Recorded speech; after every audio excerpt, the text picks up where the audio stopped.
في كل هذه الفرحة، في كل هذه اللقطات السعيدة، كرياضيين يجب أن نتوقف مع لقطة مؤثرة، لقطة ربما تسيل الدموع للكثير من محبي كرة القدم، لأنها لحظة بكاء تاريخ كروي خرج باكيا مغادرا لملعب المباراة، مغادرا لكأس العالم، في فرصة قد تكون الأخيرة في تاريخه، في مرة قد تكون الأخيرة التي يرتدي فيها قميص المنتخب البرتغالي، في كرة قدم على قدر ما أسعدته وجعلته أسطورة، واحد من أفضل اللاعبين في التاريخ، على قدر ما أحزنته اليوم وهو يخسر أمام المنتخب المغربي، ثم وهو يجلس على دكة بدلاء لمباراتين متتاليتين. كاكا فوز بكأس العالم، حقق كل شيء، كرة ذهبية. نحن أمام واحد من أفضل اللاعبين في التاريخ، في واحدة بالنسبة لي شخصيا من أكثر اللقطات المؤثرة في تاريخ كرة القدم.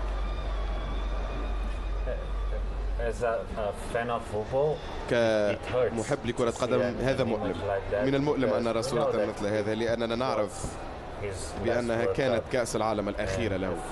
وكرة القدم جميلة بفضل ذلك أيضا، لأنه من ناحية نحن نرى الكثير من السعادة والاحتفال للمنتخب المغربي كذلك، والذي قام بهذا الإنجاز الرائع، ومن ناحية أخرى نرى إحدى أحزن الصورات بأفضل لاعبين في التاريخ، من أفضل اللاعبين في التاريخ ينهي مسيرته في كأس العالم بهذه الطريقة. ولكن هذا هو جمال هذه اللعبة، الأحاسيس مختلطة، هذا يلخص الحياة بكل بساطة. في بعض الأحيان نكون سعداء، والبعض الآخر نكون حزينين ونمر بلحظات صعبة ومعقدة.